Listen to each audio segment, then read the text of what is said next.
na guys, na pinturahan na po to baba. Yan yung pintor natin guys, nabilad sa init. Ayun o, awa naman. Ito yung pinturahan niya guys. Yan, pinturahan niya. Yan, tiradang pintor guys. Ayan o.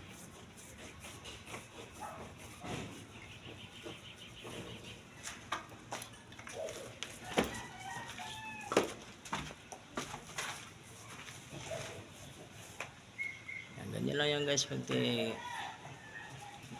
na mga pintura. Ganyan nagka-simple yan o.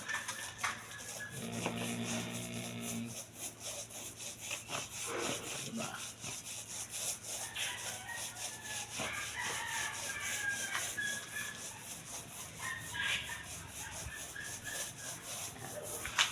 At least guys, salamat.